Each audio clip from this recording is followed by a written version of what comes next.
नमस्कार and welcome to another episode of the Pallav Saraswat podcast. आज मेरे साथ है मेरे दोस्त सुमिरन राज। हम लोगों ने साथ में एमबीए इन फाइनेंस किया था क्राइस्ट कॉलेज बैंगलोर से। इसके बाद इन्होंने सिडबी को ज्वाइन किया और 16 साल से ये सिडबी में ही है and he is on the position of AGM. इसके अलावा इन्होंने आईआईएम लखनऊ से भी fintech and applied risk management का कोर्स किया है। कैसे है सुमरन? बहुत ही अच्छा। आप कैसे हो? ऑल गुड भाई, all good. Great. So it's good to be on your show. Thanks यार। तो आज का टॉपिक है सिमरन की, like what is a business as a banker. आप क्या समझते हो? मतलब तुमने कम से कम हजारों बिजनेसमैन को देखा होगा और अप साइकिल डाउन साइकिल सब कुछ देखा होगा। तो एक बहुत ही बेसिक क्वेश्चन से स्टार्ट करते हैं सिमरन की, व्हाट इज अ बिजनेस? हाँ, बिफोर मतलब पहले इस पे हम लोग बात करें उसके पहले जस्ट लेमन टर्म में मैं आपको बताना चाहूंगा कि बैंकर एंड अभी जो मैं काम कर रहा हूँ उसमें क्या फर्क है।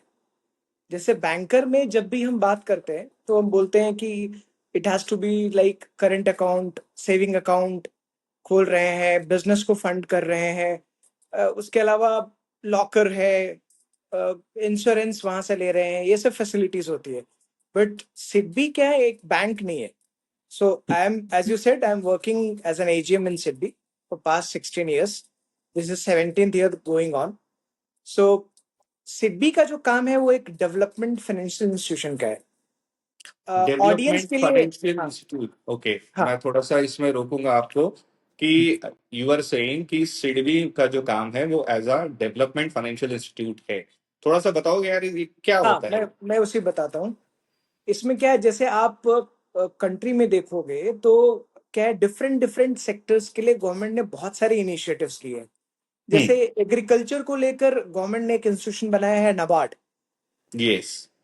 और नबार्ड क्या करता है, बेसिकली एग्रीकल्चर को लेकर लार्ज लेवल पे बैंकों को रिफाइनेंस करता है और खुद भी एग्रीकल्चर में लेंडिंग करता है और बहुत सारे ऐसे इनिशिएटिव लेता है जो एग्रीकल्चर सेक्टर के बेनिफिट के लिए हो।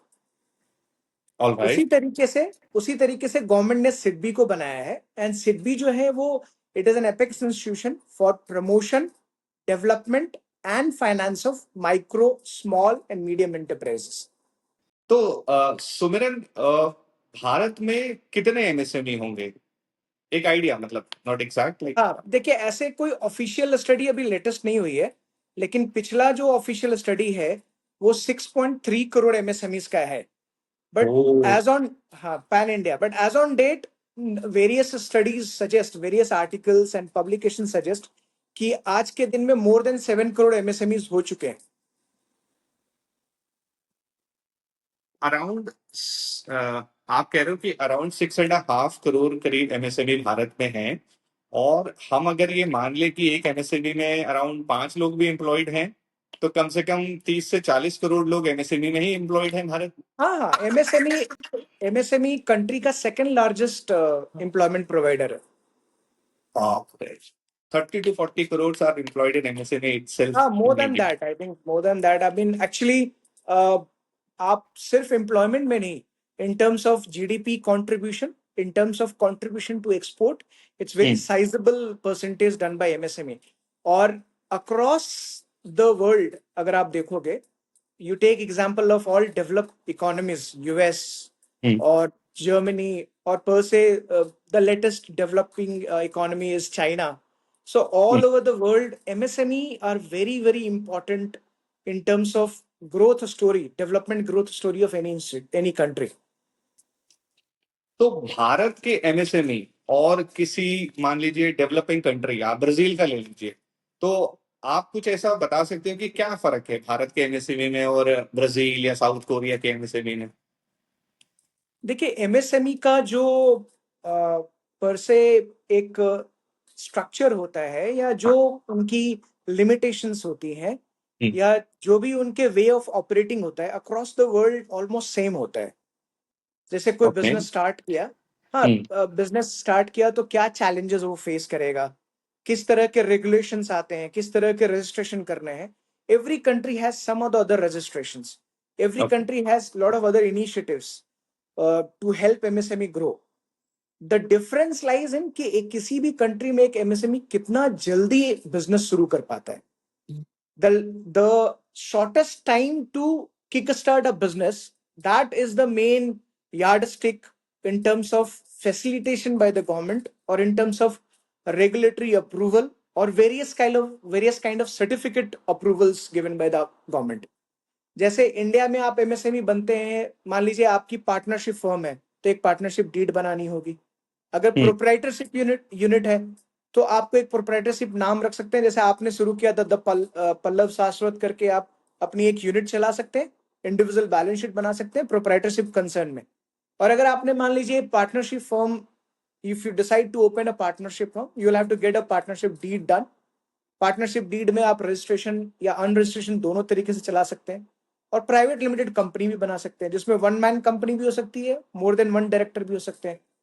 और उसके बाद क्या है, बैंक अकाउंट ओपन करना है, उद्यम रजिस्ट्रेशन करना है, जीएसटी रजिस्ट्रेशन करना है, पैन करना है, ये वेरियस अप्रूवल्स लगते हैं. मैं इसी पर एक चीज ना ऐड करना चाह रहा था. शायद बहुत सारे लोगों को ये बात अच्छी ना लगे, लेकिन मेरा अपना भी एक्सपीरियंस रहा है कि भारत में अगर मुझे कोई बिजनेस स्टार्ट करना है तो 45 to 60 डेज लग जाते हैं कि अपना मैं नाम फाइनलाइज करूंगा, एमसीए की वेबसाइट पर रजिस्टर करूंगा, उसके बाद मैं nature of the company incorporate करूंगा. कंपनी इनकॉर्पोरेशन के बाद मेरे को जीएसटी नंबर चाहिए, फिर बैंक अकाउंट नंबर चाहिए, उसके बाद कहीं जाकर मैं अपना बिजनेस स्टार्ट कर सकता हूँ. तो ये नहीं नहीं, 45 to 60 डेज ये एक मतलब आपने अपना नॉर्मल है. रजिस्ट्रेशन आपने अपना रजिस्ट्रेशन कब किया था? अभी मतलब दिसंबर में हमने कोई छोटा मोटा मतलब रिटेल आउटलेट स्टार्ट किया था, तो उसको करते तो करते फाइनलाइज प्राइवेट करते. लिमिटेड? नहीं या नहीं, मैं पूछ प्राइवेट. रहा हूँ प्राइवेट हाँ, लिमिटेड. इट्स अ तो private private limited, limited it's a one person company. हाँ, तो गवर्नमेंट ने तो अभी जैसे अभी ये प्रावधान है, ये प्रोविजन है कि जब आप कंपनी को इनकॉर्पोरेट कर रहे हो, उस हाँ. टाइम पे ही गवर्नमेंट आपको पैन नंबर अलॉट कर देती है. हम्म. पैन नहीं नंबर ऐसा. अलॉटमेंट उसी ओके. नहीं हुआ आप. नहीं, नहीं. It is possible there. जब आप अच्छा. हाँ. जब आप कंपनी इनकॉर्पोरेट कर रहे हो, उसी टाइम पे hmm. There is a provision that simultaneously you can get your PAN number of the company. Okay. Okay. बहुत सारे प्रोसेसेस गवर्नमेंट ने कट डाउन किए हैं. Maybe you would not be aware about the various upgrade in services, तो इसलिए इतना time लग गया. Otherwise a week is sufficient to kick start your company registration and bank account. मैं मतलब देखो, मैं आपकी बात को ठीक है, आप अपनी बात रखिए, लेकिन मैं इससे मतलब let's agree not to let's say हाँ नहीं, मतलब it let's say depends on कि लेट्स कौन अग्री कितना टू इन्फॉर्म्ड डिसएग्री है. On this. लेकिन चलिए, मैं अगर बोल रहा हूँ कि 45 to 60 days is on a very very higher side, और आप बोल रहे हो कि एक हफ्ते में भी बिजनेस स्टार्ट हो सकता है, लेकिन अगर मैं मान लूं कि हम on an average 15 to 20 days में भारत में बिजनेस स्टार्ट कर सकते हैं, is that a good benchmark as compared to other countries? You cannot compare this with the developed countries. नहीं, और डेवलप्ड ब्राजील मान कंट्रीज ले, का, साउथ मतलब साउथ हाँ, कोरिया तो बहुत आगे है. डेवलपिंग हाँ. डेवलपिंग कंट्रीज में I think it's a good benchmark. Okay, तो 15 to 20 days is not bad, मतलब उतना. हाँ, I mean I think going by my experience, because SIDBI में रहते रहते I have headed 2 branches and at major centres. So I have seen lot of entrepreneurs starting a greenfield unit. मतलब पहले क्या है, वो हो सकता है कि they were working somewhere and they acquired that professional experience, and then they decided to open their own company. So 7 to 10, देखो अब क्या है ना कि कंपनी, जस्ट एग्जांपल लेता हूँ, जैसे कंपनी में क्या है, आपको क्या होता है, एक आर्टिकल्स ऑफ एसोसिएशन बनाना होता है, एक मेमोरेंडम ऑफ एसोसिएशन बनाना होता है. Memorandum of association deals with कि what are going to be objective of the company, what are you going to do, right? And articles of association talks about various powers given by to the director of the company. So ये जो format है, ये basically standard है. ऐसा नहीं है कि anybody has to do a lot of research in formulating these MOA and AOA, which is memorandum of association or article of association. नहीं, So ये सुमिरन, ये तो हम अपनी तरफ से या तो बना हाँ के, नहीं, या मैं फिर एआई की एक तरफ से पॉइंट, या सीए की हेल्प से हम डॉक्यूमेंटेशन तो हम दे सकते हैं, लेकिन जब बात आती है मतलब ये थोड़ा सा एक कड़वा सा सच है एमसीए कि पे आई डोंट नो, जीएसटी मतलब मेरा अप्लाई जो करना है, ट्रेड लाइसेंस लेना है, शॉप्स एंड एस्टेब्लिश वगैरह जो लेना होता वेरी, है. देखो मैं आपको वही बोल रहा हूँ, various approval will have its own timeline. जी। But to register a company, it takes not more than 7 to 10 days. Not more than 7 to 10 days. 7-10 दिन में हो जाता है, मतलब बट दैट इज हाँ only one part of starting my business. Registering a company अगर नाम फाइनल हो गया तो वो काफी जल्दी हो जाता है। हाँ। एंड ऑब्वियसली जो आप बोल रहे हो कि GST registration, bank account opening, इसमें टाइम लगता है। और बैंक अकाउंट ओपनिंग में क्या है कि it is clearly on the banker which bank you're dealing with. Some banks are very fast. Some banks they first complete their KYC and then try to open bank accounts, because bank हाँ, account is a basic thing. Banking, हाँ banking तो चलिए अलग है, वो privatise है, 3 दिन में खुल जाएगा, 4 दिन में खुल जाएगा, हाँ उसमें तो ज्यादा कोई शिकायत की जरूरत नहीं है। एनीवेज, मतलब मैं अपनी ये बात रखना चाह रहा था कि अभी भी नहीं नहीं, थोड़ा सा I समय। understand, I हाँ। truly agree कि if you take account, if you account for all kind of approvals, it hmm. will take 45 to 60 days. But then it depends upon how well informed you are, and hmm. which banks and the processes through which you're trying to get all registration done. Alright. पर इसमें कुछ शिकायत नहीं है, मैं ऐसा complain नहीं कर रहा हूँ, पर ठीक है, ऐसा हो जाता है। नहीं नहीं, I just wanted to know complain कि आप जब तक कंप्लेन करोगे नहीं तब तक सोल्यूशन आएगा कैसे? पहले क्या है, अगर याद रखो, अगर मतलब not very far away, I mean not हाँ, very long ago, I mean 2015 16 14 के बाद 16 17 every year government has been taking steps. पहले भी स्टेप्स लिए, लेकिन कंपनी को खोलने का टाइम पहले और भी ज्यादा था आई नो। मैं और थोड़ा अपना रिड्यूस पहला हुआ है। बिजनेस स्टार्ट करने के लिए सन 2011 की बात है, तो मैं उस समय किसी गवर्नमेंट के ऑफिसर में के पास गया था। और वो भी ऐसे नहीं, मेरे को किसी सोर्स के थ्रू मिलने का मौका मिला, डायरेक्टली वो मिलने भी नहीं दे रहे थे। तो हाँ मैंने हाँ। उनको बोला कि सर मेरे को स्टार्ट करना है। तो उन्होंने ऊपर से नीचे तक मुझे देखा, तो मैं आई थिंक 27-28 साल का होऊंगा। बोले नहीं, ये बिजनेस तो चल ही नहीं रहा है, हम तो अलाउ ही नहीं करते। भगा दिया। अच्छा, मैं आपको जस्ट एक स्टोरी बताई ना, तो मैं एक स्टोरी शेयर करता हूँ। हाँ। मैं बहादुरगढ़ ब्रांच में, सिड्बी की बहादुरगढ़ ब्रांच हेड कर रहा था। हाँ। और उस ब्रांच का कैचमेंट एरिया, टारगेट हम्म। एरिया जिसको बोलते हैं, Rohtak. Rohtak is a city in Haryana, yes. And it's a city जहाँ पे ऑटो एंसिलरी यूनिट्स बहुत ज्यादा है। यस।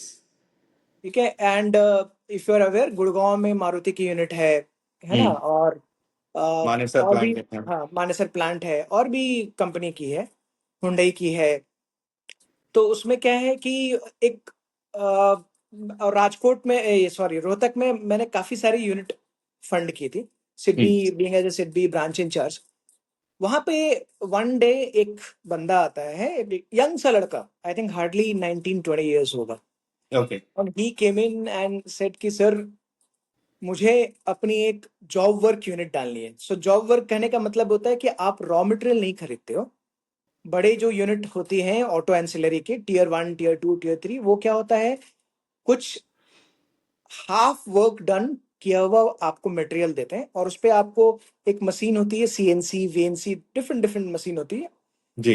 टोटली कंप्यूटराइज मशीन होती है। और उस पे आपको उन नट वोल्ट्स पे कुछ काम करना है, ग्रुप्स पे काम करना है, and you have to do certain part of the work.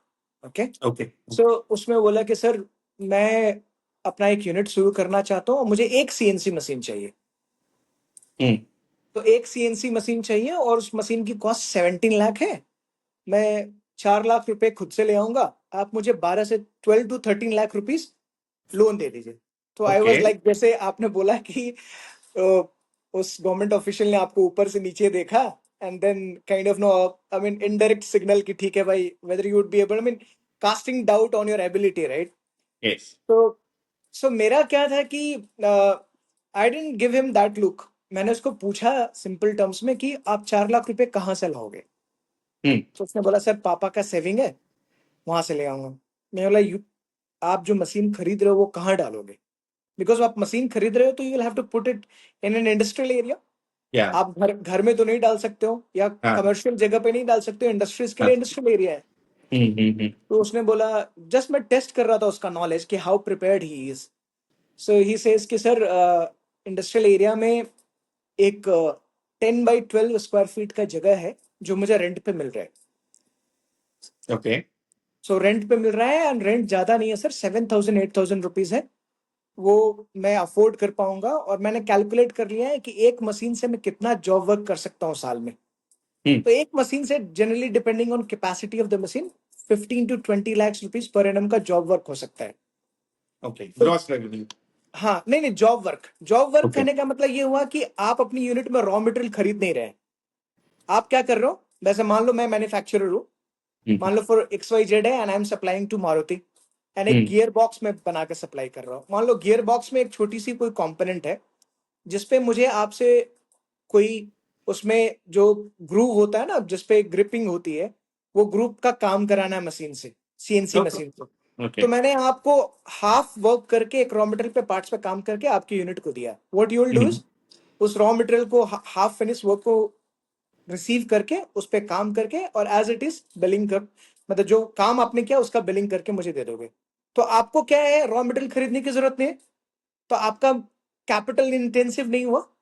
Hmm. And then आपको क्या है कि सिर्फ क्या चाहिए, एक जगह चाहिए जहां आपकी मशीन रखी है, हम्म। एक दो वर्कर चाहिए जो उस पे काम करना जानते हो CNC VNC मशीन पे, और आपको इलेक्ट्रिकल सप्लाई चाहिए। यस। बेयर मिनिमम चीज चाहिए। यस। सो तो मोटा मोटा अगर इन्वेस्टमेंट देखेंगे तो ज्यादा से ज्यादा 25 लाख से ज्यादा की इन्वेस्टमेंट नहीं है एक मशीन से शुरू करने के लिए। ओके। तो सो उसने बोला कि सर मैं कर लूंगा। मैंने बोला काम कभी किए हो मशीन पे, कैसे किससे काम कराओगे? तो उसने बोला सर मैं पहले 2-3 साल से ऑलरेडी एक यूनिट वहां पे थी सिडबी से ही असिस्टेड, जो आप वहां पे जाते थे, वहां पे हम्म। मैंने आपको देखा हूँ, उस यूनिट को आपने लोन दिया है, और मैं वहीं 3 साल से काम कर रहा था, और मुझे काम करने आता है मशीन पे, मैं कर लूंगा। स्मार्ट। तो मैंने बोला ठीक है, देते हैं। तो क्या हुआ कि एक 13 लाख का लोन, प्रोप्राइटरशिप यूनिट उसने बनाई, 13 लाख का लोन हम लोगों ने सैंक्शन किया। अच्छा, दूसरी चीज क्या है, दूसरे बैंक और सिडबी में क्या फर्क है कि जब आप सिडबी के ब्रांचेस में जाते हैं तो क्या डॉक्यूमेंट रिक्वायर्ड है हाँ। या क्या लोन एप्लीकेशन में भरना है, वो हम्म। सब सिडबी के ऑफिसर्स आपको हैंड होल्ड करते हैं। ओके। अनलाइक बैंक, जहां पे बैंक में क्या होता है, देखो बेसिक डिफरेंस समझने की क्या बात है कि बैंक में जब आप जाते हो उनके पास they have a whole long list of things to do, right? Throughout the day they have, मतलब they are not just funding MSME, they are doing plethora of things. Whereas आप सिडबी के ऑफिस में visit करते हो तो सिडबी की क्या है, ब्रांचेस पैन इंडिया 165 ब्रांचेस हैं, and they are mostly in industrial cities. Hmm. तो आप सिडबी के किसी ब्रांच को विजिट करते हो तो उनका काम ही, वहां पे जो ऑफिसर्स बैठे हैं उनका काम ही है MSME को गाइड करना, उनके लोन एप्लीकेशंस फाइल कराना, और अगर उनको लोन की जरूरत नहीं है तो किसी जानकारी की जरूरत है तो जानकारी भी देना। तो तो आप मतलब बिल्कुल फोकस हो, मतलब मैं अगर अभी किसी ब्रांच में चला जाऊं, मैं किसी बैंक का नाम नहीं लूंगा, हाँ लेकिन अगर मैं चला गया तो वहां पर जो है सीधे से ऐसे करके वो रखेंगे कि अकाउंट खुलवाओ, अकाउंट खुलवाने के बाद इंश्योरेंस लो, उसके बाद लॉकर लो, उसके बाद गोल्ड लोन लो, पर्सनल लोन लो, हाँ, ये लो वो लो। आपकी जो रिक्वायरमेंट है वो तो बहुत पीछे रह जाती है, पर उनके नहीं जो हम प्रेशर और टारगेट्स है वो आगे आ जाते नहीं हैं। हम लोग current account, saving account, we are not, that's what I said, we are a development bank, not a bank. It's in, जो स्ट्रक्चर है more of a all India financial institution बोलते हैं इसको, AIFI। तो ओके। हम current account, saving account ये सब नहीं खोलते हैं। हमारे पास ना ही पेमेंट करने का, मतलब जो बैंकों का लाइसेंस होता है वो एप्लीकेबल नहीं होता है, हम रखते भी नहीं है। हमारा काम सिर्फ है, बेसिकली सिडबी एक टर्म लेंडर है, बाद में अभी वर्किंग कैपिटल भी दिया। मैं इस पे थोड़ा डिटेल बताता हूँ, बट पहले वो वाली स्टोरी मैं आपको बता देता हूँ क्या अभी जो हाँ हाँ, बाकी वो है। पूरा करिए, इट्स वेरी वेरी हाँ, इंटरेस्टिंग। फिर उस लड़के का तो क्या हुआ? तो उसको हम लोगों ने, मतलब ऑल एप्लीकेशन मैंने फाइल कराया, फाइल कराने के बाद उसको 13 लाख का लोन सैंक्शन किया। हाँ। सैंक्शन होने के बाद क्या हुआ कि एक रोहतक में हम लोग की कस्टमर मीट मीट थी पहले। हाँ। जनरली हर ब्रांच क्वार्टरली बेसिस पे एक कस्टमर मीट करती है, जो हम्म। एग्जिस्टिंग कस्टमर्स हैं और जो प्रोस्पेक्टिव कस्टमर है MSMEs आसपास के जो भी हैं, हम्म। उनको इनविटेशन देती है ताकि वो सिडबी के स्कीम के बारे में जान सके, उसका फायदा उठा सके, आउटरीच बढ़े। हम्म। तो वहां पे हम लोगों ने दिया, और हमारे उस समय जो वहां के जो रीजनल इंचार्ज थे, GM थे, उनके थ्रू हम्म। हमने उसको सैंक्शन लेटर की कॉपी दिलाई इवेंट में। बट वो सैंक्शन करने वक्त और सैंक्शन लेटर की कॉपी देने वक्त तक मुझे एक एक डाउट था कि अगर मान लो मेरा डिसीजन, बिकॉज आप जब MSME में लोन देते हो, हाँ। पेपर से ज्यादा यू जज the person to whom you are giving the loan, yes. Promoters को जज करते हो। यस। तो आप प्रमोटर्स के इंटेंट को जज करना कभी सही हो सकता है, कभी गलत भी हो सकता है। क्योंकि आप हाँ प्रमोटर बिल्कुल। से। अब मान लो आपने उसको करा दिया, उसने उठा के 10 लाख रुपए की जमीन खरीद ली, समझ रहे हो, नहीं डाइवर्टिंग ऑफ वो हाँ फंड मतलब हो कुछ गया। नहीं, वो क्या है, देखो वो 10 लाख की जमीन तो नहीं खरीद सकते, क्योंकि हम जिस पर्पज के लिए लोन देते हैं वो पर्पज, जैसे मान लो मैंने मशीन के लिए आपको लोन दिया, तो SIDBI will make payment to the machinery supplier directly. अच्छा अच्छा, तो आप सीधे मतलब ऐसा कुछ आप अलाउ ही नहीं करते हो कि पैसा मेरे अकाउंट में आए और मैं उसका पर्पस हाँ जो है वो कहीं और कर वैसा दूं, नहीं है, वो तो दैट सीधे इज आप नॉट हाउ मशीन वालों को। Disbursement happens. हाँ, नाइस। नाइस। सो उसमें क्या है, डाउट कब होता है कि मान लो मशीन तो अब मैंने फंड कर दी, बट मशीन को चलाना तो आपको है, वर्क ऑर्डर लाना आपको है, राइट। सो वर्क ऑर्डर लाना, मशीन को चलाना, और उसके बाद बिलिंग करके आपके कस्टमर से पैसा वापस लाना भी आपकी जिम्मेदारी है, राइट। बुक डेट्स जिसको राइट। बोलते हैं। आपने एक शॉप खोली, वहां आपने बहुत सारे गुड्स बेचे, लेकिन सब क्रेडिट पे बेचे, तो हाँ। पैसा जब तक आएगा नहीं तब तक तो वर्किंग कैपिटल साइकिल आपका घूमेगा नहीं, राइट। तो सो ट्रू, करेक्ट। वो डाउट था। लेकिन जब तक, जैसे सिडबी क्या है ना, ग्रीनफील्ड यूनिट फंड करती है लार्ज वे में, जो कि बैंक्स नहीं करते। ग्रीनफील्ड हम्म। यूनिट मतलब एकदम से कोई नया यूनिट लगा रहा है, हम्म। वो फंडिंग बैंक्स जनरली नहीं करते, बिकॉज बैंक्स को उसमें रिस्क नजर आता है। बहुत तरह के राइट। रिस्क होते हैं, इम्प्लीमेंटेशन रिस्क होते हैं, फंडिंग रिस्क होता है, कंस्ट्रक्शन रिलेटेड रिस्क होता है, नॉलेज लेवल का रिस्क होता है, बहुत सारे रिस्क होते हैं प्रोमोटर्स को लेकर और यूनिट को लेकर। लेकिन सिडबी लार्ज वे में ग्रीनफील्ड को फंड करती है, बिकॉज हमारा काम है पौधे लगाना। जब तक हम लोग ग्रीनफील्ड को फंड नहीं करेंगे तो एमएसएमईज बनेंगी कैसे। आपको करेक्ट। नए एमएसएमईज बनाने के लिए ग्रीनफील्ड को फंड करना पड़ेगा। और ये आई। सिडबी की काइंड ऑफ यूएसपी है कि हम ग्रीनफील्ड यूनिट को फंड करते हैं और लार्ज वे में करते हैं। थैंक्स सो सुमरन, ये आइडिया मेरे को एक्चुअल में बिल्कुल भी नहीं था। मतलब मुझको ये लगता था अभी तक कि शायद चैनल वही है कि मुझे कोई बिजनेस प्लान बना के बैंक के पास जाना होगा, आप शायद बैंक को रीफाइनेंस वगैरह करेंगे। मतलब मुझे आइडिया भी नहीं था कि मैं सिडबी को कैसे अप्रोच करूं। पर थ्रू यू, आपके थ्रू मैं ये सारे व्यूअर्स को ये बोलना चाहूंगा कि मालिक सीधा सिडबी को अप्रोच करो, तुम्हारे पास अच्छा प्लान है, ये लोग हाँ ग्रीनफील्ड प्रोजेक्ट को फंड कर देंगे। हाँ सो मेरा like I am still waiting, फिर उस बंदे का क्या हुआ? आई मीन वो बहुत हाँ, तो इंटरेस्टिंग वो स्टोरी बंदा है। आज के दिन में भी, उस बंदे ने सक्सेसफुली यूनिट रन की, वाह। और उसके बाद उसने सिडबी से रिपीट लोन्स काफी लिए, 4-5 टाइम्स रिपीट लोन्स लिए। तो और उन्होंने उसने और मशीन से लगाई है? हाँ, उसने बाद में अपनी खुद की फैक्ट्री भी लगा ली। पहले अरे जो उसने वाह। फैक्ट्री की स्पेस रेंट पे ली थी, हाँ। वो फैक्ट्री भी उसने नई फैक्ट्री ली। और जैसे बस ऑडियंस की जानकारी के लिए बता रहा हूँ कि हर स्टेट हम्म। इंडस्ट्रियल प्लॉट को देने के लिए इंडस्ट्रियल डेवलपमेंट कॉरपोरेशन बनाता है। जैसे ओके। हरियाणा में आप जानोगे हाँ। तो HSIDC बोलते हैं, Haryana hmm. State industrial development corporation, okay. Industrial infrastructure. उसी तरीके से हर स्टेट में, जैसे आप यूपी में जाओगे तो UPSIDC बोलते हैं। If you hmm. Go to Jharkhand तो झारखंड में भी उसी तरीके से है, Jharkhand state industrial development corporation है। ये सब स्टेट इंडस्ट्रियल डेवलपमेंट कॉरपोरेशन आपको इंडस्ट्रियल लैंड देती है, और हम्म। एक वो एक तरह का लॉन्ग टर्म लीज होता है, हम्म। 19 ईयर्स 99 ईयर्स, या फ्री, कुछ कुछ industrial development corporation free hold भी देती है। तो वाह। उसमें Haryana state industrial development corporation से बाद में फैक्ट्री भी अपनी अलॉट कराई, और अपनी खुद की शेड वेड बनाकर और रेंट से अपने फैक्ट्री में शिफ्ट कर गए। बस 12 साल के, 10-12 साल के अंदर? 10-12 साल भी नहीं, आई थिंक शुरू के जॉब वर्क करने 3 साल के अंदर ही वो शिफ्ट कर गया था। और क्योंकि उसमें क्या है कि जॉब वर्क आप जब अच्छा करते हो, काम अच्छा करते हो, तो you will get repeat work orders. Okay. And जो Tier 2 Tier 3 यूनिट्स होती हैं, वो भी देखती हैं कि बंदा कैसा परफॉर्म कर रहा है, आप जो काम करके दे रहे हो उसकी क्वालिटी कैसी है, एंड देन आपकी खुद की कनेक्ट कैसी है, how good you are in marketing, वो भी इंपॉर्टेंट है। देखो कोई भी बैंक प्रोडक्शन के लिए machine, factory, land, building fund कर सकता है, हम्म। लेकिन आप प्रोडक्शन के लिए आप किसी को हायर भी कर सकते हो। If you do not have the technical know how how to run a machine, you can hmm. Hire a particular production officer और फ्लोर शॉप मैनेजर्स हायर कर सकते हो। लेकिन उसको मार्केट कैसे करना है, वो स्किल तो बहुत जरूरी है।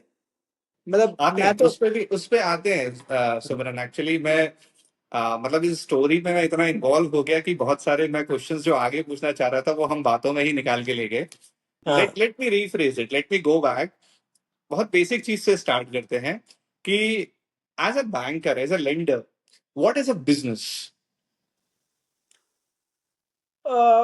बिजनेस इन टर्म्स ऑफ, अगर बिजनेस का अगर सिंपल सा डेफिनेशन बोलोगे तो एक ऐसी वेंचर है जहां आप पैसे लगाते हो पैसे कमाने के लिए, पैसे लगाते जिस हो पैसे कमाने के लिए। कमाने के तो लिए। यू हैव अ, हाँ, तो you have a value proposition, मतलब आपने किसी का जो है प्रॉब्लम सॉल्व करनी है, आपने पैसा लगाना है, और उसका आपको ऑपरेशन हाँ, स्ट्रक्चर बट आपको पता पैसा होना पैसा आप लगाते हो पैसा कमाने के लिए, लेकिन है। पैसा जी। कैसे कमाते हैं उसका वेरियस टैंजेंट्स है। मतलब ओके। आप क्या करना चाहते हो, जैसे फॉर एग्जांपल मान लो, फॉर एग्जांपल बहुत आपके सिटी में, आई थिंक मतलब आप बैंगलोर में हो, तो बैंगलोर में there are multiple restaurants, right? Hmm. Today you are deciding to open a new restaurant. Yes.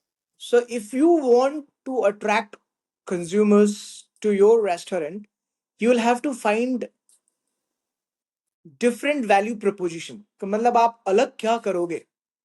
या तो राइट। आपकी लोकेशन अलग होगी, या तो आपका जो आप फूड बनाकर डिलीवर कर रहे हो या कंज्यूमर को अपने रेस्टोरेंट में खिला रहे हो, उसकी मेन्यू अलग होगी, उसका टेस्ट अलग होगा। Hmm. Something unique you will have to do, right? Hmm. So ताकि वो रेस्टोरेंट चले। हम्म। उसी तरीके से करेक्ट। मैन्युफैक्चरिंग में हो, तो आप हम्म। मैन्युफैक्चरिंग करना चाहते हैं, जैसे फॉर एग्जांपल मान लो anybody want to manufacture cycle, तो साइकिल राइट। मैन्युफैक्चरर तो बहुत सारे हैं, हाँ। बट आप अलग क्या करोगे वो जानना जरूरी है। अगर मान लो तो आप अलग कुछ नहीं भी कर रहे हो, तो ये जानना जरूरी है कि जिस बिजनेस में आप जान जा रहे हो उस बिजनेस में डिमांड सप्लाई कैसा है। और जरूरी तो नहीं है कि पैन इंडिया लेवल पे आप जानो। हाँ, फॉर फोकस एग्जाम्पल होना चाहिए कि आप करना क्या चाहते हो, क्या वैल्यू क्लैरिटी आप होनी दे रहे चाहिए, हो। क्लैरिटी तो होनी चाहिए आप क्या करना चाहते हो और कैसे करना चाहते हो। ओके, तो मैं एक एग्जांपल आपको आपसे पूछता हूँ, ठीक है ना? मतलब मेरे पास एक रेसिपी है, एक मेरी जानने वाली, मान लीजिए दादी जी हैं, ठीक है ना? तो वो बहुत अमेजिंग अचार बनाती हैं। तो is that a business? Obviously, अगर आप बिहार में एक मॉडल है झांझी करके, हाँ।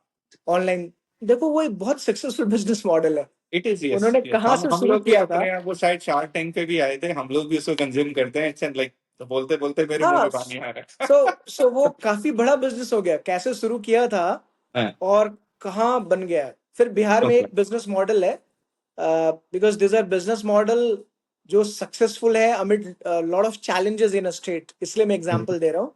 वहां पे एक हनुमान करके हॉस्पिटल है। I mean it's not a hospital, पहले इन्होंने अभी उन्होंने हॉस्पिटल भी शुरू किया है, but when they started with Hanuman ambulance. And Hanuman ambulance उन्होंने कैसे शुरू किया था, वो जो ई रिक्शा होता है, हाँ। ई रिक्शे से उन्होंने हनुमान एम्बुलेंस शुरू किया था। बिकॉज ओ। बिहार में रोड्स वाइड नहीं थे उस समय, छोटे छोटे जगह है, बहुत सारी ऐसी जगह हैं, कंजस्टेड एरियाज है जहाँ एम्बुलेंस भी नहीं जा सकती है। तो वहां से किसी पेशेंट को पिक करना है एंड कहीं हॉस्पिटल में ले जाना है। और हनुमान एम्बुलेंस अगर आप गूगल करोगे, so it's a true turn around story. It's a great story अगर आप देखोगे तो। तो उनको किसी ने फंड किया, मतलब आगे हाँ, ऑपरेशंस वगैरह बढ़ाने के लिए? लोगों ने फंड की। जब भी देखो आप, दो तरह का मॉडल है फंडिंग का। अगर आपका बिजनेस आइडिया बहुत यूनिक है, इनोवेटिव है, which has hmm. Never happened, then आपके पास जो फंडिंग का ऑप्शन होता है वो होता है कि कोई एंजल इन्वेस्टर हो, कोई एचएनआई हम्म। आपके बिजनेस में पैसा लगा रहा हो, या फिर आपके आइडिया को किसी वीसी ने पसंद कर लिया हो, वेंचर कैपिटलिस्ट ने, प्राइवेट इक्विटी ने। वो एक तरीका है इक्विटी फंडिंग का।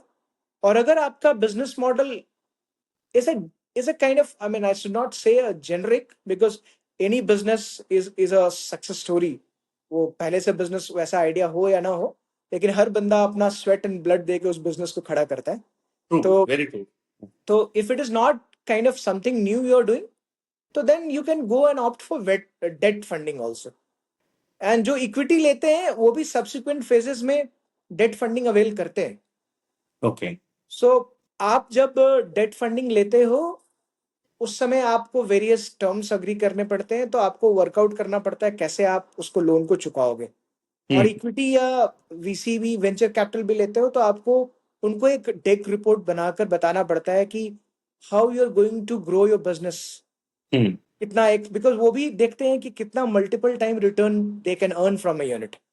हाँ, आई मीन मतलब मार्केट भी अपार्ट बड़ा फ्रॉम बड़ा अंडरस्टैंडिंग, मार्केट होना चाहिए, बिजनेस में स्केलेबिलिटी होनी चाहिए। मतलब एमबीए में तो स्केलेबिलिटी अपने होनी लोग यही चाहिए। पढ़ते थे कि स्केलेबिलिटी होना चाहिए। हाँ, नहीं मतलब मैं जानबूझकर वो टर्म्स यूज नहीं कर रहा हूँ, because it should be a generic term ताकि लोगों को समझ में आए, जो देख रहे हैं आपके यस। पॉडकास्ट को समझ में आए। एमबीए जार्गन्स तो यूज कर सकते हैं हम लोग, लेकिन क्या हाँ। है कि for better understanding of the audience, first thing is that you know what you are trying to do, what how you will do it. Because अगर आप कन्विंस रहोगे तभी किसी फाइनेंसर को कन्विंस करा पाओगे अपनी स्टोरी में कि मैं ये करना चाहता हूं, ऐसे करूंगा, और इतने टाइम के लिए मुझे लोन चाहिए और मैं इस तरीके से लोन को चुकाऊंगा। तो सुमिरन, एक ना जैसे एक मतलब धारणा सी, मतलब एक ना मन में ऐसा बन जाता है कि यार बैंक उन्हीं लोगों को लोन देगा जो रिच होते हैं या जिनके पास पहले ही पैसा है। ये ठीक बहुत है ना। पुरानी अब धारणा है। आपसे मैंने दो स्टोरी सुनी, मतलब दो अमेजिंग स्टोरी मैंने आपसे सुनी। एक आपने मुझे वो जॉब वर्क वाले व्यक्ति के बारे में बताया, सेकेंडली आपने मुझे हनुमान एम्बुलेंस के बारे में बताया। हाँ, मतलब ये तो आप भी गूगल कर सकते हो, you can also look into this model, I mean you can sure, refer to नहीं, people I also. Will do that, I am really really interested. But मैं आपसे ये पूछना चाहता हूँ कि मतलब कैसे इस धारणा को तोड़े, मतलब कि अगर मान लीजिए देखिए मेरे अभी पास क्या है ना, मात्र 5 लाख या 10 लाख हैं, पर मेरे पास कुछ मैन्युफैक्चरिंग का आइडिया अच्छा है, तो जरूरी नहीं है ना कि मेरे पास भी 1 करोड़ हो या 10 करोड़ हो तभी जाके मैं मतलब नहीं सीधे स्टार्ट करूँ। वैसा तो किसी के पास नहीं होता है। अगर वैसा है तब तो उसको बैंक के पास जाने की जरूरत ही नहीं है ना। अगर किसी के पास उतना पैसा है तो बैंक के पास जाने की जरूरत नहीं है। लेकिन क्या है कि क्लैरिटी होनी चाहिए कि आप क्या कर रहे हो और क्या, ओके। मतलब what you propose to do, how you will do it, कैसे जाओगे, किस मार्केट को कैप्चर करोगे। देखो बिजनेस में भी क्या होता है, आप भी जानते हो, दो तीन तरह का मॉडल होता है। एक तो क्या है कि आप B to B business model है। एग्जाम्पल जैसे मान लो आप एक मैन्युफैक्चरिंग यूनिट डाल रहे हो और आप सीधे एल के लिए या टीवीएस के लिए या टाटा मोटर्स के लिए या मारुति के लिए डायरेक्ट काम करोगे। वो कुछ आपको वर्क ऑर्डर देते हैं। मान लो, जो फॉर एग्जांपल ऐसे ही हम लोग एग्जांपल लेते हैं, मान लो मैं कल को मारुति में किसी पर्टिकुलर वर्टिकल का इंचार्ज बन जाता हूँ, या से प्रोडक्शन इंचार्ज बन गया या मार्केटिंग इंचार्ज बन गया, और आप मेरे दोस्त हैं, आपको भी पता है आपके पास कैपिटल है, you can figure out space. तो मैं आप मेरे को अप्रोच किए कि सुमिरन ऐसा है कि एक यूनिट डालना चाहता हूँ, वर्क ऑर्डर देखना है। तो आई टेल यू कि भाई ठीक है, आप कैसे बनाओगे बताओ। तो एक कनेक्शन मिल गया, तो एक मार्केट कनेक्ट मिल गया। तो if you can prove that you can get these items manufactured, तो आपको मैं बोलूंगा you try for getting your unit registered as a vendor for Maruti. You will have to go through various process and करके register wait करने तो wait आपको wait work order wait मिल जाता मैं है। आपको थोड़ा सा रोकूंगा यहाँ पर, मैं आपको हाँ हाँ। रोकूंगा। देखिए हो क्या रहा है कि यहाँ पर देखिए मेरा पूछने का मतलब क्या था। अब अगर मैं बिजनेस ऑलरेडी कर रहा हूँ, तो ऑलरेडी या तो मेरे पास सीए या किसी प्रकार का कनेक्शन होगा, या फिर आजकल तो एआई है और चैट जीपीटी वगैरह और गूगल है, तो काफी चीजें मैं पकड़ सकता हूँ। लेकिन एक, जैसे मान लीजिए यंग एंटरप्रेन्योर है, ठीक है ना, कोई 22 22 साल 25 साल का लड़का है, आइडिया अच्छा है, मेहनती है, थोड़ा मान लीजिए कम पढ़ा लिखा है, मान लीजिए उसने 12th पास किया है या शायद ग्रेजुएट है, तो ऐसा कुछ सिस्टम है सिडबी के पास कि आप उनको हैंड होल्डिंग करते हो, आप उनको किसी हाँ। प्रकार की ट्रेनिंग देते हो, और ऐसी कोई स्टोरी है कि उन्होंने आगे है जाकर ना। कुछ अच्छा किया देखो हो? मैं आपको बस ये एग्जांपल पहले वाला इसलिए दे रहा था टू टेल यू कि भाई आपको अगर बिजनेस करना है तो कहीं ना कहीं कनेक्ट तो ढूंढना पड़ेगा। राइट। चाहे वो यंग हो या उसके पास कम कैपिटल हो या ज्यादा कैपिटल हो। तो मैं जैसे मान लो कोई यंग बंदा है, तो पहले अभी जैसे सिड्बी के भी पोर्टल पे, सिड्बी का एक उद्यमी मित्र पोर्टल है, वहां पे भी ओके। ऑनलाइन एप्लीकेशन होता है।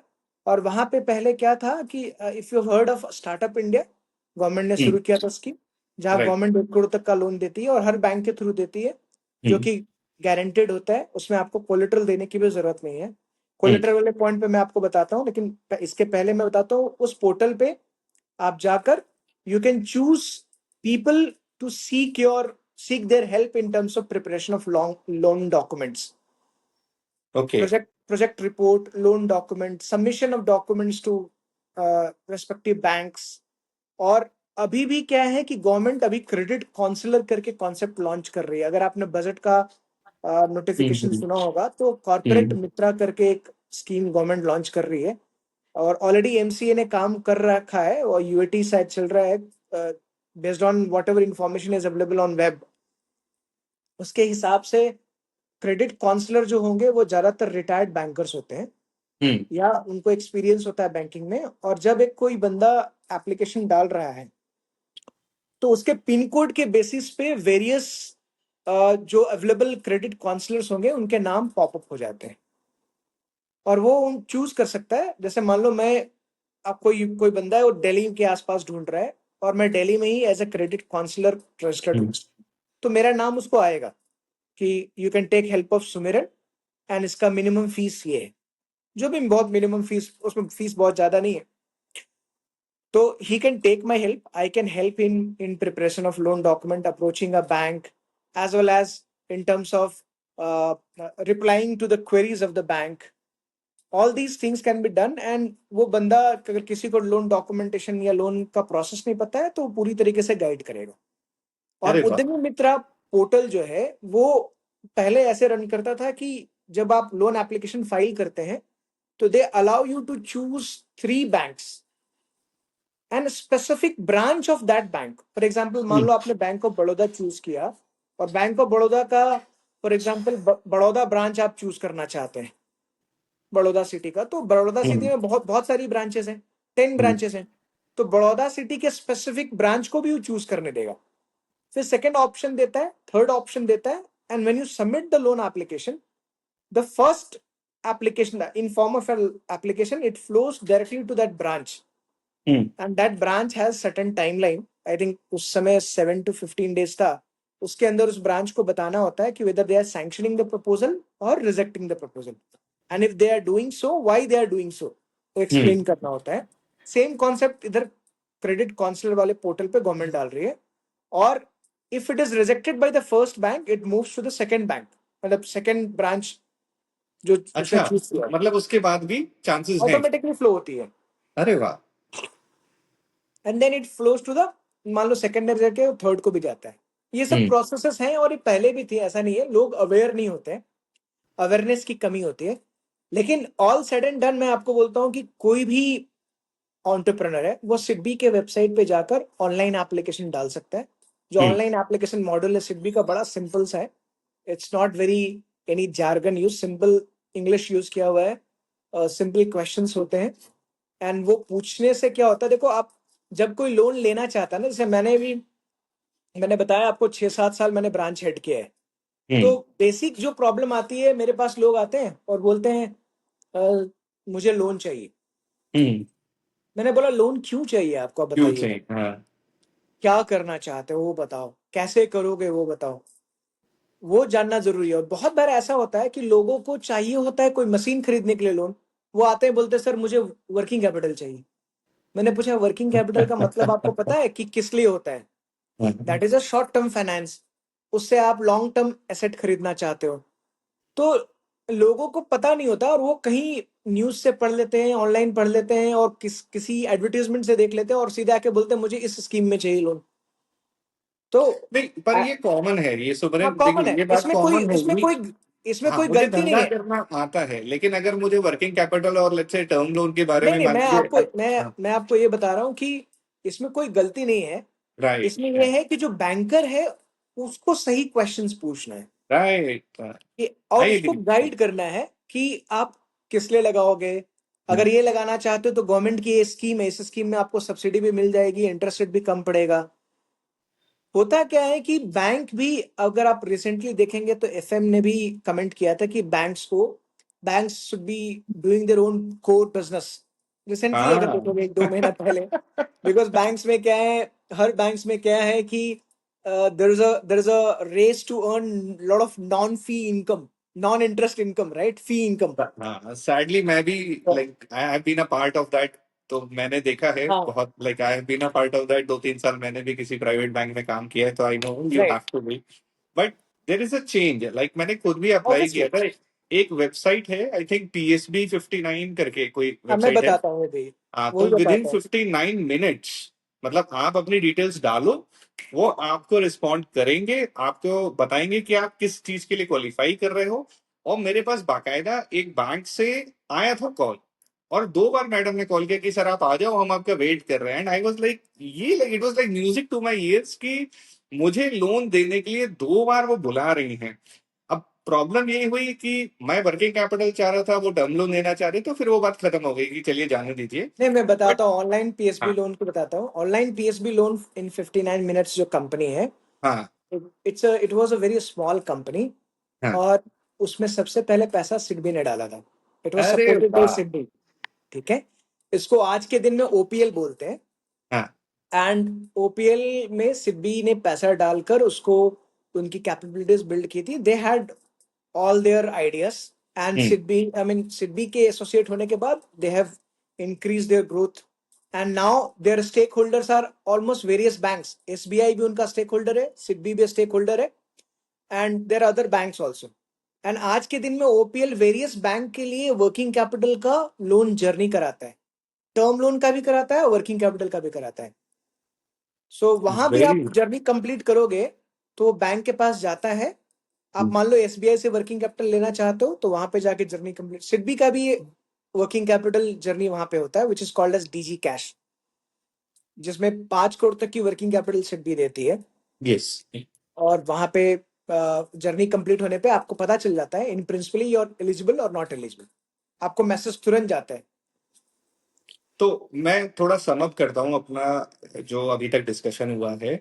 तो अगर कोई भी यंग एंटरप्रेन्योर हमको देख रहा है, तो आप इस बात को समझिए कि सबसे पहले आपके पास एक वैल्यू प्रोपोजिशन होना चाहिए। मतलब आप किस समस्या को सॉल्व कर रहे हैं। अगर आपके पास वो है, वो समस्या कुछ भी हो सकती है। मान लीजिए आप एक अमेजिंग दादी के हाथ का अचार बनाकर बेच रहे हो, जो कोई मतलब सबसे टेस्टी और बहुत ही एवरेज, मान लीजिए बहुत एवरेज प्राइस में, तो वो एक समस्या आपने सॉल्व करी है।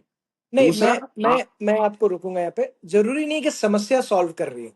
हाँ वो क्या सर्विसेज देना चाहते हैं, क्या प्रोडक्ट देना चाहते हैं, वो जी, क्लैरिटी होनी चाहिए। वो क्लैरिटी होनी चाहिए कि क्लैरिटी होनी वैल्यू चाहिए, थॉट प्रोपोजिशन प्रोसेस की आप। क्लैरिटी होनी चाहिए। All right. Second is that कि आपके पास एक रेवेन्यू स्ट्रक्चर होना चाहिए कि आप जो भी काम कर रहे हो, आप समस्या सॉल्व करो, मतलब आप जो भी वैल्यू एडिशन कर रहे हो, उसमें आपको पैसा बच रहा है या नहीं बच रहा है। और हाँ, मोटा तीसरी मोटी चीज, कैलकुलेशन होना चाहिए। मोटा मोटी, रेवेन्यू हाँ। स्ट्रक्चर एक बड़ा, बहुत ही बड़ा जार्गन हो जाएगा लोगों के लिए। हाँ। मतलब कैलकुलेशन होना चाहिए कि कितना रुपया लगेगा, कितना हाँ। खर्चा आएगा, हाँ। कितना प्रॉफिट आएगा, और प्रॉफिट जो आएगा उसमें से मैं लोन चुका पाऊंगा कि नहीं चुका पाऊंगा। हाँ, और लोन चुका के मैं अपना घर चला पाऊंगा नहीं चला पाऊंगा नहीं उसके चला बाद। पाऊंगा, वो क्लैरिटी हाँ। होनी चाहिए। मोटी मोटी और कैलकुलेशन की क्लैरिटी होनी चाहिए। हाँ, और तीसरी चीज, आपके पास एक ऑपरेशनल स्ट्रक्चर होना चाहिए। ऑपरेशनल स्ट्रक्चर मतलब कि आपके एक अचार बनाने के अगर मान लीजिए 10 पार्ट हैं, कि आप कहाँ से आम खरीदोगे, कहाँ से ऑयल खरीदोगे, कहाँ स्टोर करोगे, कैसे मैन्युफैक्चर करोगे, कैसे आप उसको किसी डिब्बे में बंद करके भेजोगे। ये तीनों चीजें, ऑपरेशनल स्ट्रक्चर, रेवेन्यू स्ट्रक्चर और वैल्यू प्रोपोजिशन, ये तीनों चीजें अगर आपके पास हैं, और आपको लग रहा है कि हो सकता है आपको कम आता हो, आपको जैसे बोलते हैं ना फाइनेंस में वर्किंग कैपिटल और टर्म लोन को लेके कंफ्यूजन है, कोई बात नहीं। आप वेबसाइट पर जाइए, आप किसी सीनियर मैनेजर सिडबी के पास आप डायरेक्टली जाइए, वो आपकी हैंड होल्डिंग करेंगे, आपको चीजों को बताएंगे, आपका पेपर वर्क इकट्ठा करेंगे, और आपको लोन मिलने की संभावना है आज के भारत हाँ, में।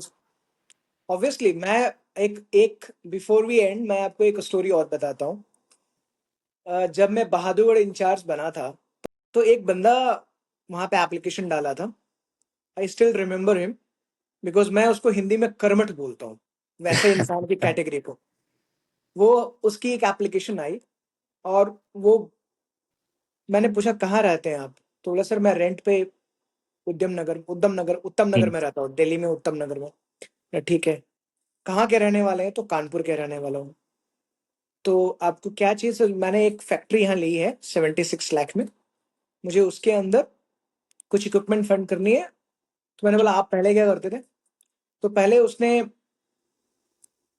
मेगाथर्म, जैसे आपने नाम सुना होगा, मेगाथर्म एक कंपनी है, इंडियन कंपनी। उसी तरह इंडक्टोथर्म करके अमेरिकन कंपनी है, हम्म। बहुत बड़ी कंपनी है। और इंडक्टोथर्म की इंडियन कंपनी में उसने काफी साल काम किया था। हम्म। तो वो जानता था कि कैसे वो हीटर बनेगा, कैसे मोटर बनेगा। हम्म। बिलीव नहीं करोगे, वो बंदा एक वैगनर रखता था, हम्म। अपनी मशीन बनाता था। हम्म। और उस वैगनिंग मशीन में एक बॉश का एक पैकेट सूटकेस होता है जिसमें बहुत सारे इक्विपमेंट रहते हैं। हाँ, हाँ, हाँ, बॉश बॉस का, बॉश हाँ। कंपनी का, बॉश कंपनी राइट। का काफी बड़ा, उस वैगनर में वो रखता था। एंड अपनी मैन्युफैक्चर की हुई मशीन का हीटर, ग्रिलर, सबका मशीन की सर्विसेज वो पूरे हरियाणा में, दिल्ली एनसीआर में वैगनर से चला के देता था। तो मैंने वेरी उसकी कर्मठता देखी और मैंने बोला आपने घर क्यों नहीं लिया, फैक्ट्री पहले क्यों लिया? बोला सर घर की क्या जरूरत है, पहले मैं फैक्ट्री लेता हूँ, फैक्ट्री आ जाएगी उसका घर भी बन जाएगा। अरे बिलीव नहीं करोगे, पहले लोन उसको 35 लाख का दिया था, कुछ मशीन खरीदनी थी उसको, और उसके लिए उसने जो फैक्ट्री खरीदा हुआ था वही कोलेटरल भी दे दिया था। कोलेटरल पे भी मैं एक पॉइंट बताऊंगा, मे बी नेक्स्ट एपिसोड में रख सकते हैं। उसने सेकंड लोन लिया हमसे अपनी फैक्ट्री की बगल वाली फैक्ट्री खरीदने के लिए। मैंने बोला तुरंत तो फैक्ट्री ली थी, अभी 1 साल हुआ है। बोले सर हमारा जो मशीन का लेंथ है ना वो बढ़ता जा रहा है, तो क्या है कि आई नीड स्पेस टू, मतलब एक क्या होता है कि प्रोडक्ट्स बनाना और एक होता है मशीन ही बनाना, मशीन मैन्युफैक्चर होता है, तो उसमें आई नीड स्पेस। तो उसने सेकंड वाली खरीद, मतलब प्रॉपर्टी भी खरीदी, वो भी हम लोगों ने फंड की। और उसके अंदर कर्मठता ऐसी थी कि मुझे 5 साल का लोन दिया था, जब तक मैं इंचार्ज था 3.5 साल, तब तक एक दिन भी ड्यू डेट पे उसको कॉल नहीं करना पड़ा, अरे एक दिन भी नहीं। और वो बंदा, उसको मतलब उसको बातचीत करके पता चला कि वो कर्मठ बंदा है। तो मैं यही बोलता हूँ एमएसएमई में लोन देने से क्या होता है, आप जितना ज्यादा प्रमोटर से बात करते हैं एज अ बैंकर, उतनी ज्यादा चीजें आप प्रमोटर के बारे में जानते हैं। पेपर तो बनाने की चीज होती है, राइट। सीए से बन गया, कहीं से बन गया, तो as a promoter, as a banker आप प्रमोटर से बात करते हैं तो आपको क्लैरिटी आती है कि फंड करना है या नहीं करना। और वो आज के दिन में सक्सेसफुल है, उसकी अपनी 2 फैक्ट्री से 4 फैक्ट्री हो गई है, अरे ठीक है। वाह। और आज के दिन में भी वो व्हाट्सअप भेजता है मुझे, हर त्योहार पे बातचीत होती है। इस तरह का यूनिट है। और मतलब अभी मैं जमशेदपुर में भी था, तो जमशेदपुर में एक छोटा सा बंदा आया था, इलेक्ट्रॉनिका करके एक सप्लायर है जो मशीन सप्लाई करता है। तो वो क्या है कि हमारे यहाँ एक कॉन्ट्रेक्चुअल स्टाफ है, उसके घर के सामने वाले एरिया में वो रेंट लेकर मशीन लेकर काम करता था, काम कर रहा था। तो वो मेरे पास आया कि सर इलेक्ट्रॉनिका से एक मशीन लेना है। तो मेरे पास आया तो अब बिलीव नहीं करोगे ना, उसके पूरे हाथ, दोनों हाथ पूरी तरीके से काले, ग्रीस। हाँ। ग्रीस उस मशीन से पूरा काला। और नंदू नाम है उसके, यूनिट का नाम है नंदू इंजीनियरिंग ऐसे करके। तो मैंने देखा और उसके बारे में पता किया, तो लोगों ने बोला सर इसकी यूनिट छोटी है, रेंट पे है, रहता उसी में, परिवार को गांव में रखता है, लेकिन पूरे यूनिट में कहीं भी प्रॉब्लम होती है मशीन को, उसको कॉल करने से बुलाकर ठीक कर देते हैं। अरे और वैसे यूनिट को भी बहुत छोटा सा लोन दिया, सक्सेसफुली वो काम कर रहा है। तो क्या है ना, छोटे लोन देने में जो सुकून मिलता है, लोन हर तरह का देने में, इस फील्ड में क्या है, अगर पुराने जमाने में आपको याद होगा तो हमारे मम्मी पापा लोग बोलते थे कि teaching is a noble profession, right. यार, एमएसएमई सेक्टर में फंडिंग करना एक is a huge amount of satisfaction. मैं इस छोटे, क्वेश्चन को ला रहा था, मैं सुमिरन एक्चुअली वही, मैं बीच में रोक रहा हूँ आपको। ये जो मैंने डिजाइन किया था स्ट्रक्चर एपिसोड का, लेकिन इतनी इंटरेस्टिंग आप बातें बता रहे हो तो स्ट्रक्चर तो वो टूट गया। लेकिन एक्चुअल में क्या था कि आज से 30-40 साल पहले अगर हम छोटे शहरों या गांव की बात करें या बिजनेस लोन की बात करें, तो 24 to 36% लेंडिंग रेट पे लोग उठाते थे। आज भी उठाते हैं, 40-40% पर भी उठा देते हैं। माइक्रो फाइनेंस में तो होता ही है। हाँ, माइक्रो फाइनेंस में हो जाता है। तो आज फिर भी आरबीआई या भारत की जो पॉलिसीज हैं कि आज मैं बिजनेस लोन 9%, 10% या 12% पे भी उठाऊंगा, तो एक बहुत बड़ा रिलीफ रहता है मेरे लिए कि मतलब मुझे अच्छे से याद है कि 17-18% पर तो मैंने उठाया हुआ है लोन। और वो, हाँ, अरे बहुत पिंच करता है, मतलब इतना हाँ आप राइट। ईएमआई दे रहे हो ना, और सोचो कहाँ 18% और कहाँ 12%, तो काफी पैसा हाथ में बचता है, बीवी बच्चों के लिए बचता है। लेकिन फिर भी मेरा मतलब आपसे पूछना ये है, जो क्वेश्चन मैंने सोचा था स्ट्रक्चर करने के लिए, कि even at let's say 10 to 12% lending rate, how competitive we are. मतलब अगर आप हम और दूसरे देशों की नहीं, बात करें तो लैंड लेबर कॉस्टिंग में आप जो है उसकी कम ले आए, कॉस्ट ऑफ कैपिटल आप कम ले आए हो, लेकिन क्या अभी भी हम और मार्जिन इसको कम कर सकते हैं? नहीं तो फिर मैं क्या अपनी तरफ से बेटर करूं कि कुछ देखो क्या और है ना, पैसा बच देखो जाए? देखो क्या है ना, पैसा बचना ठीक है, आप प्रमोटर के पर्सपेक्टिव से देख रहे हो, लेकिन बैंक हो या आप हो अपना बिजनेस चला रहे हो, risk and return goes hand in hand. Right. अगर मान लो एज अ बैंकर मैं ग्रीन फील्ड यूनिट को फंड कर रहा हूँ, जो यूनिट लगा रहे हो आप, अभी एक यूनिट लगा रहे हो, और उसके कंपैरिजन में दूसरा यूनिट मान लो आपका ही कोई फ्रेंड है जो 4 साल 5 साल से चला रहा है, करेक्ट। उसको कोई फंडिंग कर रहा हो, तो एक जगह क्या है, मेरे पास एकदम रॉ से लैंड खरीद कर उस पर बिल्डिंग बनाने से, फैक्ट्री सेट बनाने से लेकर बाकी सभी रिस्क को मैं अब्सॉर्ब कर रहा हूँ एज अ लेंडर।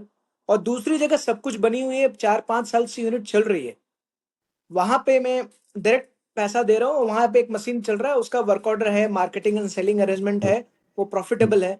तो मेरा रिस्क दोनों वेंचर में अलग अलग हो गया। तो जब राइट। रिस्क अलग है, तो एज अ बैंकर मैं रिटर्न भी उसी हिसाब से एक्सपेक्ट करूंगा, क्योंकि बैंक तो मनी प्रिंट करती नहीं है, आप जैसे डिपॉजिटर से पैसा लेती है और उसको डिप्लॉय करती है अपने कॉस्ट को लेकर। तो ग्रीनफील्ड के लिए फंडिंग जो है वो कॉस्टली होता है, बाकी बैंक में तो 10% 11% होता है। सिडबी में अभी भी ग्रीनफील्ड की फंडिंग 9.5 से 10 के अंदर हो जाती है। 9.5 से 10 में मिल जाता है। हाँ, ग्रीनफील्ड को भी साढ़े मतलब नौ आप दस के समझ अंदर। सकते हो ना, कहाँ 36% 40% और कहाँ दस बहुत परसेंट पहले था पल्लव, वो बहुत पहले था। अभी आई आई नो कि माइक्रो फाइनेंस में और स्मॉलर सिटीज में अभी भी फंडिंग उस तरह से होती है। और बहुत हम्म। लोग तो वो, अगर पता होगा आप, यूड बी अवेयर कि कमिटी वाली फंडिंग होती है। हाँ हाँ, अगर चिट फंड वगैरह ये यही तो होता है ना हरियाणा सब। में, हाँ। हरियाणा में, दिल्ली में, नॉर्थ इंडिया में वो कमिटी यहाँ अरे फंडिंग होती बेंगलोर है। में भी होता है। हाँ, तो वो तो हर तरह के इन्वेस्टर हैं, हाँ। हर तरह की अपॉर्चुनिटी एग्जिस्ट करती है। डिपेंड करता है कि आप कौन से कुएं में हाथ डाल रहे हो।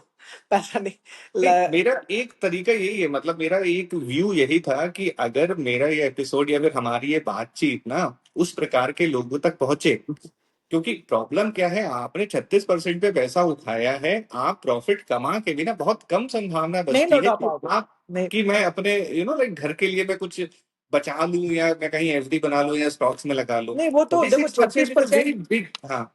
12% से ऊपर का इंटरेस्ट रेट ना आपके पॉकेट में तो होल्ड कर ही रहा है। कर जाता है, राइट। एनबीएफसी भी 13% 14% 15% 17% पे करते हैं। बट हाँ। पॉइंट क्या है ना, कि ये समझने की जरूरत है कि एनबीएफसी किस तरह के यूनिट को फंड करते हैं। वो बहुत हम्म। रिस्क लेते हैं, उनके पास रिकवरी के लिए लोग भी ज्यादा होते हैं, हम्म। और वो किसी भी तरह की यूनिट को फंड कर देते हैं।